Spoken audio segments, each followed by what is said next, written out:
The Morrow are the next creature we're going to talk about. So these guys are ogreish undersea abductors. They have actually the features of ogres as well as primeval predatory fish, so it's kind of terrifying.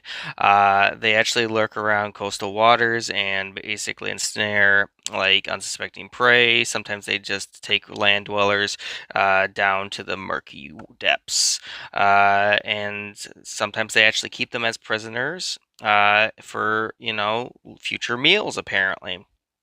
And they also just tend to raid the different settlements and coast, stealing weapons, treasure, and all that stuff.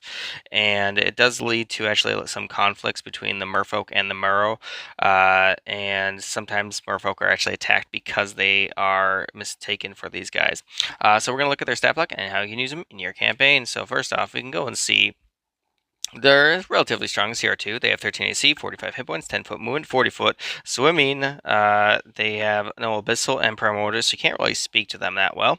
They are chaotic evil. They are also amphibious. They have the multi-attack with a bite, which actually causes poison, which is kind of crazy. It only does a D4, I guess, plus 4, so an average 6 damage. But they also have a claw attack that doesn't have poison, which does 9 damage. Then they also just have a harpoon, which goes ahead and pulls creatures closer, which is kind of terrifying because if you're in the water and you're not proficient with swimming in the water, you actually are halved, and so you wouldn't be able to.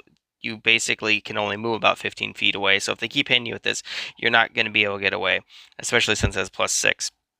And it's also got 2d6 damage, not including that, I suppose. It's a little crazy. But know that it does have a long distance of 60, so it's not like they can attack you from super far away.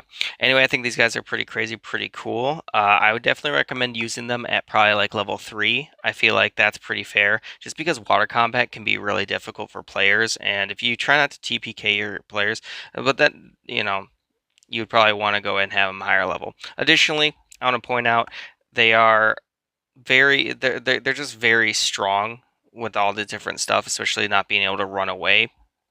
And your players might not have the best build to deal with them. That's primarily the primary thing. So consider using them in your campaigns.